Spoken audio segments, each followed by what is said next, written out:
Welcome to the show. This is episode 5 of the conversation with Skywomen. We talk about women who have fallen victim to various kinds of scams online, and in some instances have not only lost millions, but they've lost their dignity, they've lost their support system, and some of them have even been isolated by their families. If you may think that you are immune to being scammed online, you may want to listen in to some of their stories. Today, however, we want to meet an advocacy group. So to hear some more, don't go away, we'll be right back.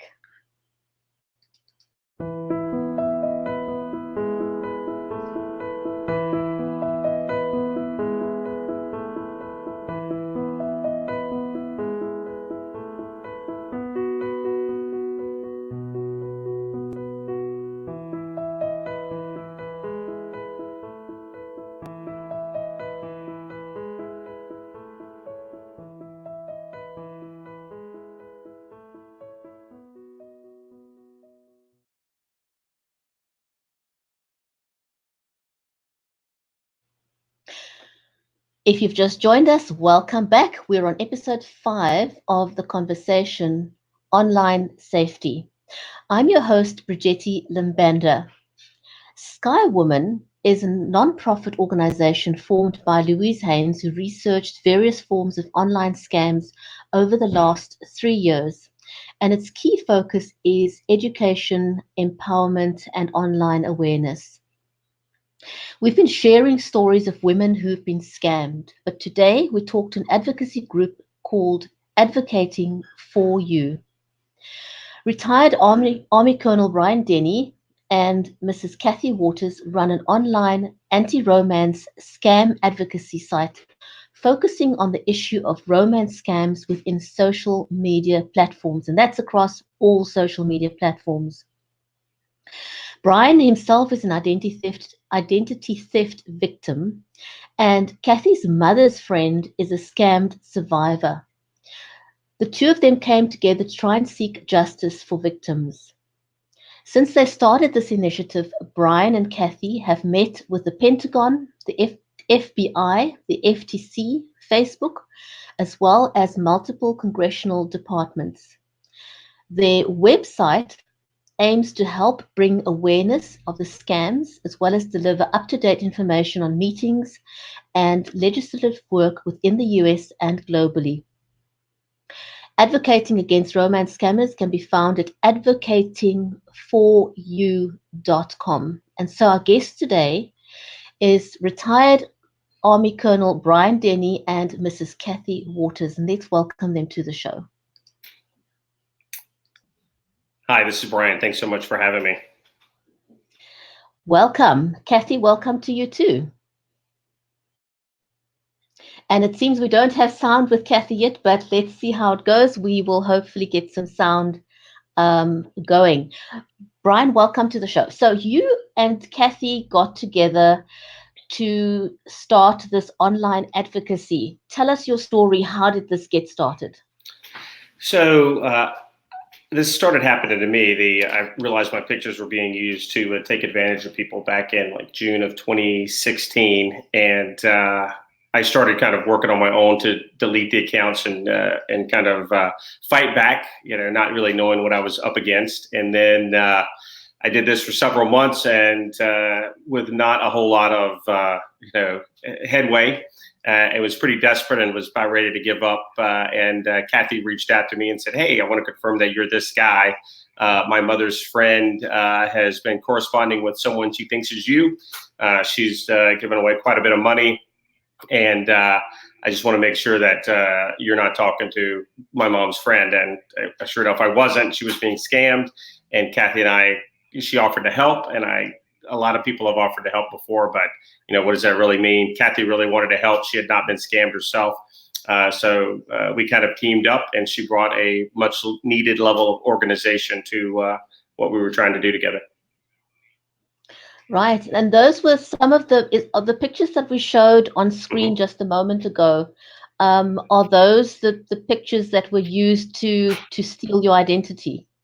Sure. About, I think we're up to 51 different images that have been used now that you could get almost anywhere just by Googling my name on the, going on the internet. About 51 different pictures over different time periods that are the ones that they look for.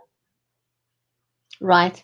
Now, how have you been successful so far? Because you've met with various you've met with representatives of Facebook, you've met with the FBI, you've met with the Pentagon. How has that gone so far?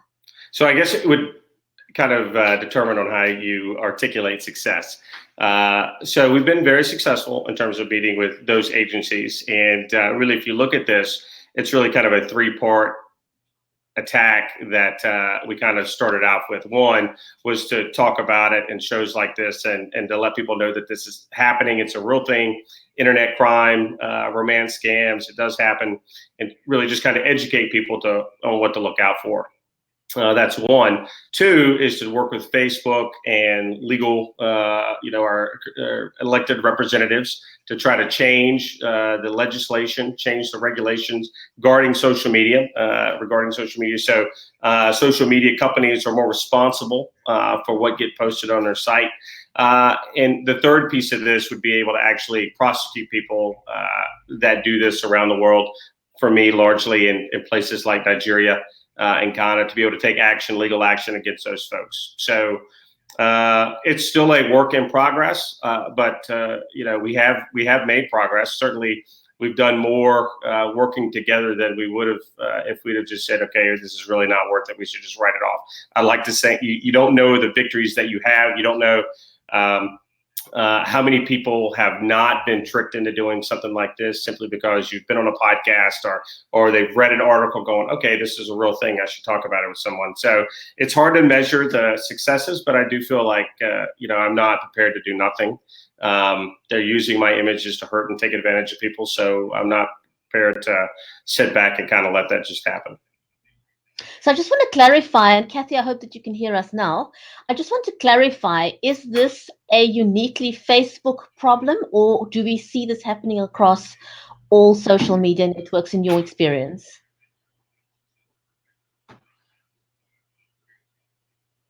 Okay, Kathy, we're not getting any sound from you, unfortunately. I hope we can get that. We can get that right. So, Bryan, can you run with that? What's been your experience? Sure. Kathy's trained me pretty well. No, it's not just Facebook.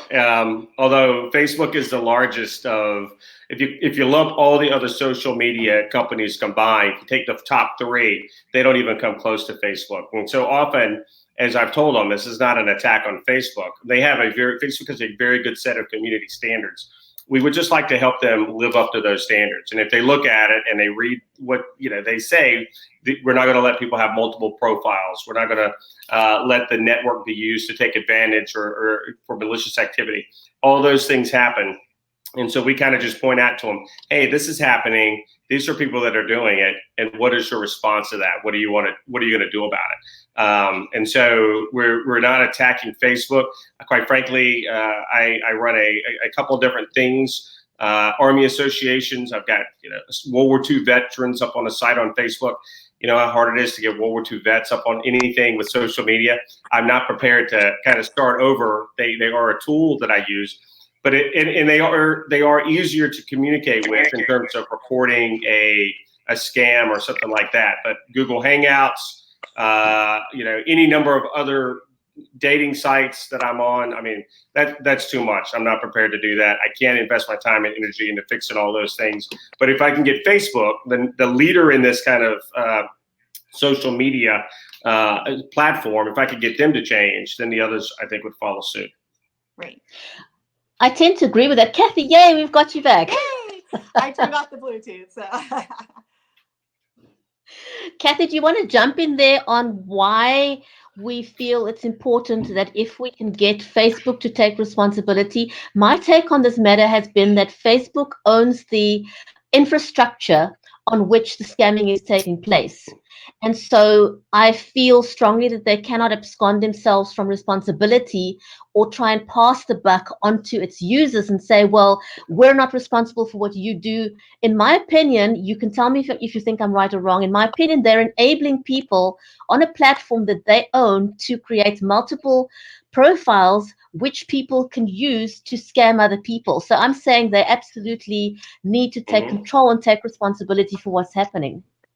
Absolutely. The law that's in place right now allows them to get away with that. And because they're not responsible for what any third party puts online. And that can be a crime as well. So that's what we're focusing on. We've got, we see money laundering happening, the IDs, government IDs being made online. Can the rest of us get away with that when we're not online, when we're doing it in, maybe the comfort of our own home? No, it's a crime. So why aren't these platforms being held responsible? And like Bryan said, Facebook, they're the biggest ones out there. Everybody's going to follow suit with them. So if they could have come forward and maybe worked a little bit more to fix this, it's been over 10 years. And, what's done is done. And things keep coming out in the media about their lack of security and safety. And when is it time to make a change? When is it time for us as the people to get involved to stop this? Because right now it's allowed. And I honestly don't know if it's a money thing. Many people definitely think it is, but there's really no other explanation as to why they allow these crimes online. And they're not fighting to get rid of these type of crimes and what's going on their platforms. Right. So there was recently this article in the New York Times. It came out just fairly recently, telling the story of a family's untimely death, ultimately, which was started by an online scam, or inadvertently it led to someone dying. Tell us a little bit about that. So she was a friend of mine. She confided in me a lot in the different scam that happened with her. And it was a shock. She wanted to tell her story. She wanted to make everybody aware of the scams that are online, what happens. She even went to talk to scammers online to try and get more info. She tried her very best to get as much information out there that she could. And it was untimely. We do not know what the culprit was of how she was murdered. We know that her husband did it, but we don't know what stemmed from that argument. We don't know if it had anything to do with the scams or not. It did create tension in the home. The reporter, Jack, that did the Times article, he made sure that the family was okay with doing the article, and they were all for it. So I really don't know what stemmed from the actual incident. Bryan, what's your take on that story? Well, I think it's tragic. I think this is one case that we know about. I think that I think it would be impossible to think that this thing did not affect this couple's relationship, such as it was, to a point. We know what the result was. We don't know exactly, as Kathy said, what led up to it. But the fact that this was a daily topic in their lives as they were dealing with this and doing the interview, it's hard to not draw some conclusions that this had, that this in a way was responsible for it. And I would say that this is one incident. We've talked to ladies who have been involved in this kind of thing before, and some, once they get over the embarrassment of the whole thing and are willing to talk to Kathy, a lot of times they don't want to talk in public because they don't want their husband, boyfriend, family, you name it, to know that this has happened and they've been swindled and given away, in some cases, their life savings. So, this is one incident where we can see how it played out very tragically. I think there's a lot more to it. I think there's a lot of these things that take place we just never hear about. Right. Yes, I totally want to agree with that, because over the last week and a bit, I've been speaking to various women who've come forward to tell their stories. And the pattern seems to be very, very similar. There's always a situation where the woman feels alone. She doesn't quite feel that her husband or her boyfriend or spouse is giving her the attention that she needs, and so she's lonely and she's vulnerable, or her spouse or boyfriend has just died, or she's just lost her child. And somehow these people seem to find these stories online, and then they will target that woman because she's in a vulnerable situation, and they exploit that. And they do that by creating these fake profiles. And the modus operandi, from what I've seen, is always the same. They seem to create this trust relationship with people over a period of 2 to 3 months. And once that's established, they move that relationship offline onto WhatsApp or SMS messaging or whatever it is. And that's when they start this process of asking for money. It's one small amount, then it's a bigger amount and a bigger amount. And once you've done that second or the third transaction, now they've got a hold on you. Now they will start threatening you and being demanding and say, well, I've now got all this information on you. If you don't send the money, I will do X, Y, Z. Yeah. No, that's absolutely right. It's a vicious cycle. It could start out with small amounts, iTunes gift cards or whatever, and the next thing, they're asking for money to buy them tickets to come back on leave, and then it's for a down payment on a house that they could both share together. And there's a fair amount. We haven't talked about it very much, Kathy and I, but I get pictures of people that want to be my friends, and I go, okay, I don't know this person. I haven't accepted a friend on Facebook in a while. I can't remember the last time I accepted someone.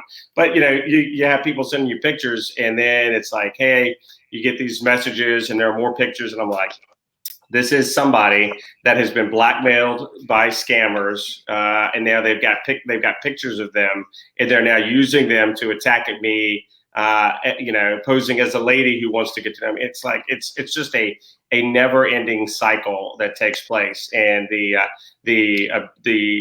emotional investment, the abuse, verbal abuse, mental abuse that takes place here, and then the thievery that takes place. It's out there, and people need to know about it and need to be wary about it.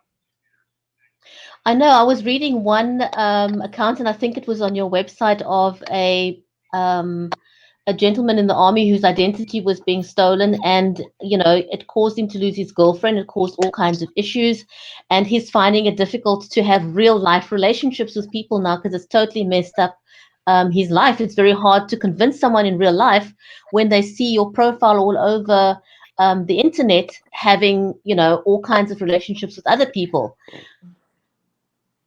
Yeah, I think I've been very lucky. I've been very lucky that the people that know me, and I can say that this is a bit of a distractor. In my current position, when I go in to talk to people, typically the first bit is, "Hey, Bryan, I saw you on TV, or I saw your thing in the New York Times. Is that you?" And yeah, that's me, and that's what I'm dealing with. And I didn't talk about this except for Kathy. I didn't talk about this with anybody for the first year because it's so embarrassing that this is happening to me. Just the fact that my pictures are taken and are being used, and you don't know what to do about it. What can you do? You start to kind of think through, what are my options here? But I had after the New York Times article, a couple of guys, that I work in the Boy Scouts with, said, "Hey, I saw that. Is that you?" And I'm like, "Yeah, that's me." And it's just not something you walk in and tell people about and have a conversation about it. It's not something one of the guys like, "Oh, this must be great. You're getting all this attention." I'm like, this is not great. And this is a horrible thing. It is, it's not how you want to be known. You want to be known as a person who stands up against bullies and fights back, and that's what we're doing. But you're not the guy who wants to be known as, yeah, all these women have lost a lot of money to people that they thought were you, and it's ruined their lives. That's not how you want to be. And, people don't think, too, that it's very hard for Bryan to post anything online anymore of because he does a lot of stuff with reenactments and where he'll be going or, what he'll be doing, because we don't know if these victims will find this information. And hunt him down. I mean, everything's online, addresses, phone numbers, everything's so easily available. It really surprises me that somebody hasn't come knocking on Bryan's door yet to find the right answers. He's even gotten calls at his parents' house. Yeah. By victims. And we don't encourage that. So no. No. Yeah, we don't encourage that. I live on a base. But yeah, my mom and dad get calls, you know, on a frequent basis. Hey, I'm looking for captain, major, sergeant, colonel, whatever.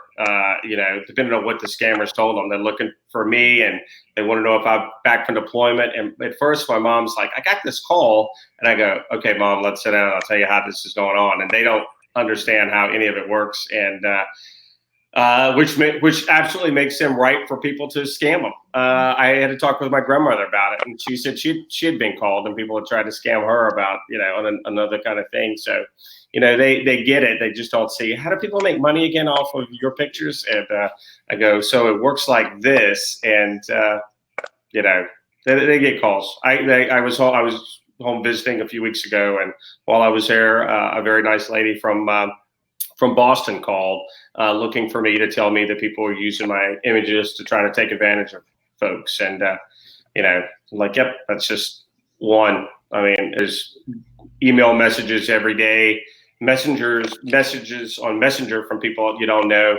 And it always is, I want you to know that people are doing this, to, I thought you were coming to see me, or is this the real Bryan Denny?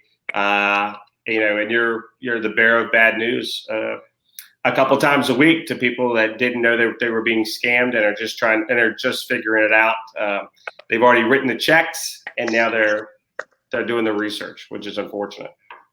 Bryan, what's your advice to people who are being scammed now, or who suspect that they're being scammed, or people in your position where your image is being used? And, you know, do you advise someone to go and talk to their family, and what is the best way to approach it? Yeah. So first, going in, it's this is really simple, and you know, really simple piece of advice. But do not give money to people you don't know. Don't talk to strangers. These are very easy things. I mean, I don't sound like an isolationist. I've lived all over the world, and I have a lot of friends across the Atlantic in Europe. But the bottom line is, don't talk to people you don't know. Don't give money to people you don't know, by all means. And if you've been scammed, you know, confront the scammers and say, hey, you know, I've sent you money. I know this is happening. You know, you're not going to get anything back, but just, you know, block, delete, stop having that conversation with them, and find a group that we have, and report that, because your reporting it could help ultimately bring some of these folks to justice. So if you know something, if you have been scammed, by all means, let us know. We'd like that information. And talk about it. Let people know that it happened. I find that talking about things like this is really the best therapy. And so you should have a conversation with your family and let them know what's going on. So all good things, and all fairly therapeutic. And you know, again, if you're a guy like me that you know, whose images are being used, my Facebook profile is almost entirely of publications of the article, publications of things like this, advertising. Hey, I've been involved in this. My pictures are being used. These are the articles. These are links to the stories, to let people who really want to find out, am I talking to Bryan Denny? And if they can find my profile on Facebook, they will know, hey, yeah, this guy's very upfront about the fact that his images are being used to scam people, and just kind of continue to circulate that. Mm-hmm. And I wanted to say too, if you're in the US and you've been scammed, to definitely report through the ic3.gov. This website is through the FBI. They take all information. You may not hear anything back from them, but that doesn't mean that they don't take that information and utilize it to the best that they can. There could be a claim out right now as we speak, or in the future they can open something up that could really benefit a case. So we definitely encourage them to report to the IC3. And for people who are having a harder time, some are more emotional than others. They're definitely more manipulated. Some are more manipulated, have gone into this for years, talking to the same person, to the same scammer. A lot of them need more help than what a support group online can give. And then they need to look for some type of licensed therapy or counseling. So we definitely appreciate everybody coming, and talking to us and stuff. But please recognize if you need more help than that, to definitely seek out a psychologist or a therapist to speak to as well. Yeah, that's a very good point. As you said, starting in, most of the ladies that are involved in this, and there are ladies mostly that have been victimized using my images, but they're in an emotional, vulnerable state in their life already. A loved one has been lost or passed away, or they're lonely, and and they try to remedy this by meeting someone and talking to someone. That's a very natural thing, and they're ruthless, organized criminals out there, and that's exactly what these people are. They are ruthless. They are organized criminals, and they are preying on people that are, in many cases, looking for a friend, looking for a soldier to help overseas, looking for someone to talk to, and this is what happens to them. So I think what Kathy said is absolutely right. Find someone to talk to, maybe not online, but find someone to talk to that can help you through this. Kathy helped me through this because I was having a hard time dealing with the fact that my pictures were used. And I was grateful to have somebody to talk to. Kathy, as I point out to people, has never been scammed. She's only, this has only cost her when she flies back and forth to DC when we meet with congressional leadership or elected leadership, and when she meets with Facebook. She is Facebook's best uncompensated employee. She provides them reports, monthlies and quarterlies, to say, hey, this is what we're tracking, and she's not compensated at all, but she's been a great person to talk to for many of the ladies that have been involved in this, and she's been pretty good for me to talk to as well. And it certainly helped organize me as we try to do something about all this. Thank you. Kathy, how has Facebook, or how have they received your interaction with them, and what are they actually doing? Do you feel that you're making progress? So we've been talking to them now for about 2 years. It started off with, we're going to hire more people, we're going to educate, everything that I think we've all been hoping for. And we've seen very little progress. They have said that they're doing this and they're doing that. And have we seen a lot of difference? Not really, no. A lot of the other anti-scam groups are reporting hundreds and thousands of accounts per day of the fake accounts. And I've heard many times that they're not seeing a difference. It seems to go in spurts. It seems like sometimes they're trying new things with their reporting system, and then all of a sudden, none of the accounts are being taken down. So it's very hard to pinpoint. They can't give us much information on their technology. It's very hush hush. I guess if the word gets out, they were saying that, it's definitely more ammunition for the scammers out there to figure out the ways of how Facebook is working on their security. So really, that's where we're at right now. We haven't spoken to them too much since the Times article came out, and not too sure if the communication is going to be around much longer with them, but they also know our route as well, which is through legislation. So we're going to continue sending reports to them, and hope that they're doing something about it, and just put the ball in their hands for right now until we can move further with it. I find it really hard to imagine that they don't, or that I don't know if this is what they've said or not. I'm just saying that I find it hard to imagine that they don't have the technology to verify people on their platform.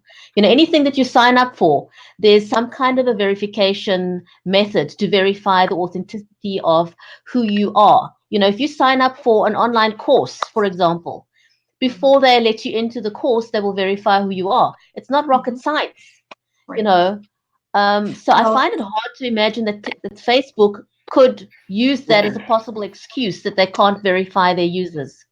Well, part of their argument to us during a meeting was, if the photo is cropped or if it's shaded, their technology can't recognize that.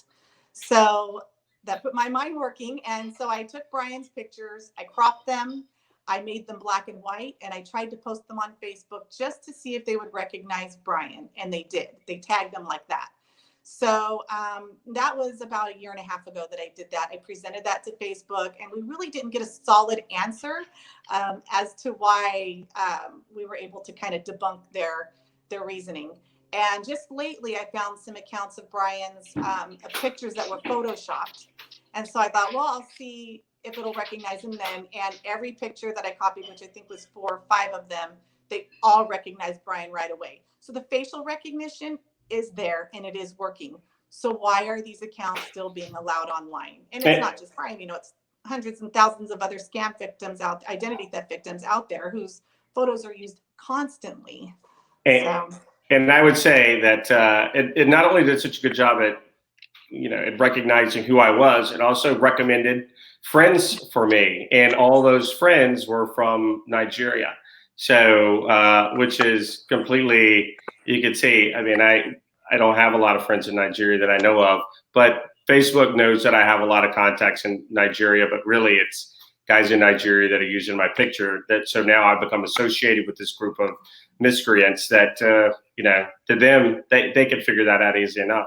It was right. I mean, yeah. And so it's right there. And if Kathy could see it and I could see it, then they could certainly see it as well. So, and I would just say that over my military career that, resources follow priorities, right? And so if somebody said something's a priority and they don't allocate resources to it, it really probably wasn't a priority. Since we've had discussions with Facebook, they've launched a couple of things to include a dating site. So I don't know how much they spent to get their dating site up and running, but I would have thought that the money from my position would have been better served going to clean up their network and deleting some of the accounts, thousands upon thousands of fake accounts or accounts used specifically by con artists and scammers. But then again, that doesn't necessarily help maintain the numbers that they boast about. So, if they clean themselves up, that doesn't really, it may help their image, but it may not help their stock assessments. So, they've got their own priorities. So, Bryan, you being in the military or having been in the military, what is the military's take on this, that their servicemen's images are being used fraudulently? Does that bug them at all? Are you in conversation with them at all? Yeah. So unlike the lady that was interviewed by Jack in the New York Times, who thought that Facebook was doing a great job in helping prevent this, the folks that we talked to in the Pentagon realize that this is a problem. They also realize that there's little that they can do about it. They had a soldier designated every day to go on and look for the Chief Staff of the United States Army's image on social media and delete fake accounts. And so Kathy and I went in on a Wednesday and said, hey, by the way, do you know that the Chief's got 12 fake accounts right now? And they're like, it doesn't surprise them. They're trying to knock them down, but Facebook's system is such that it requires someone to report. It doesn't go out and actively look for fake profiles. It requires somebody to take action. And even on reports that I see or accounts that I see with my image, and I report those, I've got, a 50-50 success rate. They'll delete some and they won't delete others, which is so frustrating. And if somebody from the Pentagon is reporting on a fake account, Facebook may or may not, take it as a real report or a credible report. They may not do anything. The reality is their algorithms sort through that. A human being doesn't actually look at it and go, hey, this is from someone who works at the Pentagon who represents the Chief of Staff of the United States Army, and they want this fake account deleted. The algorithms don't see that, and no human being at Facebook reads that. So Facebook's not, inclined to take action. What they are doing and what they are interested in, like most of the people we've talked to in Congress, is what does Facebook tell you? Are they working to help solve the problem? Because they're hoping that social media giants like Facebook will take, the initiative and fix themselves before there, has to be regulation to enforce a level of responsibility. But they have talks with Facebook. They realize it's a problem. They just wonder, as a military, what can the Pentagon do to a big business? They're somewhat handicapped by what they can do. Kathy, tell us a bit about the petition that you've got on your website. Okay, well, the petition is to support the amendment of the section of 230 Communication Decency Act. And so like I had mentioned earlier, this law is in place to protect the social media companies from being sued by third-party posts. So this law was built in 1996, which tells me, which is even within a few years, it's outdated. And here we are over 20 years later, and nothing has been changed on it except for last year when they amended it over the human trafficking clause. So we're trying to amend this. We need as much support as possible. We would appreciate if people would sign it and share it with their friends and family. Definitely read it. We never want anybody to sign anything that they don't agree with, but that's what it is. We take those numbers to every meeting we go to show just how important and crucial it is for this change and how many people are affected. It's not just the victims, it's the families as well that are affected. Sometimes the victims will borrow money from these family members. The families or friends can see from the outside exactly what's going on and how they're being scammed. So it affects a lot more than just the victims itself. So we would really appreciate it if everybody would like to sign, send it to their friends and families to sign. It would be great for us to show that support in the meetings in November. I think what I'm going to try and do is just quickly see if I can share that website with people so that they can see what it looks like. Because I know everyone is always, reluctant. You're not always sure. Do you have the right website or not? So there we are. That is what your website looks like, right? Right. Yes. And I always provide the latest updates. That latest update right there was information we gave to Facebook, and it's part of our research. We want the victims and anybody who want to support us to know exactly what we're doing, what's going on, why we're doing it. And, it's so important to show the proof and the numbers out there for a cause like this. So I try and show and post as much as we can. And this is regularly updated. And so when people sign the petition, what information do you require from them? It really just requires a signature. It's on change.org. And the site will ask for donation that is not from our site. That goes to change.org. So do not feel you have to donate to that site. You can just sign it and exit out of all the other requests from there. It's kind of misleading. So I don't want people to think that they're donating and it's going to our cause. That's not it at all. We don't ask for anything like that. These examples on the screen now, are those people that are known scammers? Just scammers that are out there, not necessarily the most known, but just just to go along with the story so they can kind of see. Okay. So that is the website that you need to go to get some more up-to-date information about what is currently happening, and that is also where you can sign the petition. Yes, absolutely. Yeah, there's a link up at the top. Fantastic. So what is it that, in closing, what do you want to say to people out there? What can they do if they're looking for help? Well, I mean, they can absolutely go to the different support groups online. Like I said, get any kind of professional licensed help from a licensed psychologist or therapist. Report. People are not aware of how much the reporting can help bring some of these cases and get some prosecutions. And it's very important. It's also important for them to see the numbers. The IC3 collects all of the numbers of the people who report the scams over the year, and they provide a report every year. And those numbers are also crucial so people can see how bad all of the cyber scams have become online. So that's definitely important. Do you have anything, Bryan, that you can think of?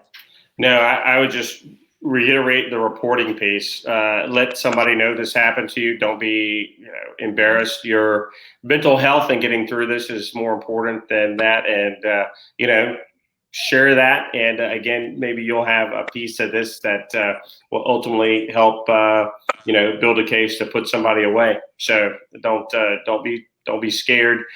This happens to everybody from all walks of life. And don't hesitate to reach out to somebody to tell your story. Yeah, Just quickly before we close, Mm-hmm. there was something I wanted to ask you. I find that, one of the things that possibly prohibit us from prosecuting these scammers is the fact each crime is international. It happens across borders. Mm-hmm. And so my thinking is that a lot of these scammers hide behind the fact that there's no international prosecuting body across all the countries in the world that are on the internet. And so they can hide behind their local laws. So should we not move towards some kind of a body that has got teeth, irrespective of where you live, when you scam people? So maybe, but I can only say this. So our governments have cooperative agreements with a lot of the different countries that this takes place in, like Nigeria, like Ghana, and I feel confident that if our government can build a case to say, hey, these men are involved in this kind of activity, and could work within a government-to-government relationship, that either they would get extradited by care for prosecution, or quite frankly, prosecuted in their home countries, which I fear, I believe the sentences would probably be just as bad, if not worse, based on each nation's desire to maintain goodwill and keep up professional working relationships. I mean, the country, Nigeria does not want this to be a topic of discussion. I think. I mean, this is organized crime that's taking place in their country. I can't imagine that they're proud of this thing. They want to maintain positive relationships with the United States. They understand how their impression is seen on the world market. I mean, Mark Zuckerberg went to Lagos and proclaimed them to be a great and wonderful people and brought internet to them. And this is how they use that internet to take advantage and take billions of dollars away from tax-paying U.S. citizens. I mean, is that really what he wanted? Who knows what he wanted? He wants to sell the internet, and it's just what the country of Nigeria wants. Probably not. And so I think in terms of keeping up respectable relationships, no country wants the United States to have this kind of discussion with them.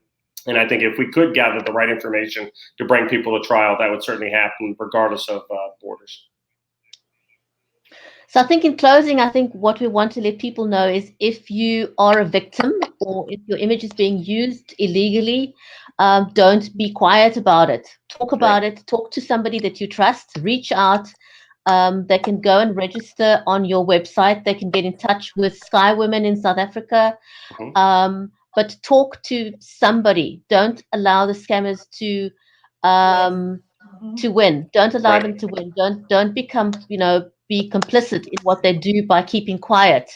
Right. We can only win this battle if you speak out and you are loud about what happened.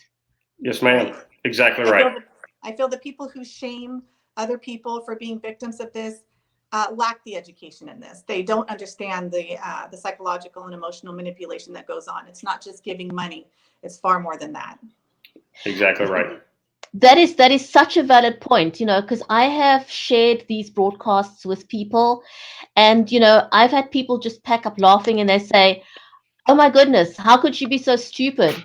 People don't realize it goes so much deeper than that. It's very, very deep, beyond just the obvious, and it's not a laughing matter. It really is not a laughing matter.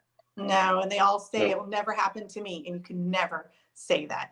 I deal with many doctors, attorneys, social workers. They've all been victims. It has nothing to do with education. It has everything to do with the point that someone's at and how these scammers can get to them.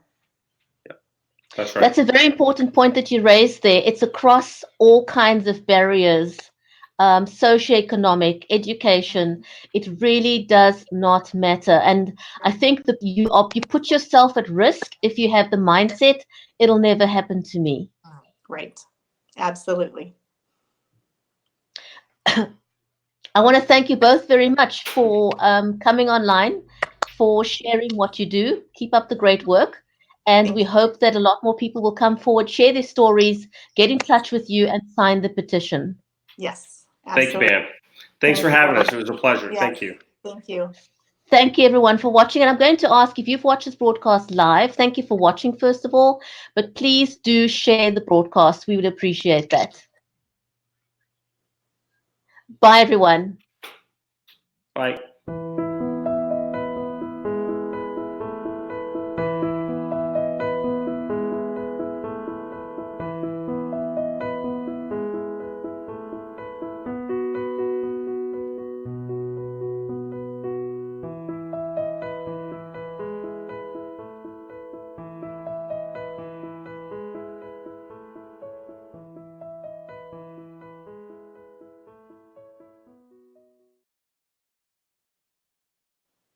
All right.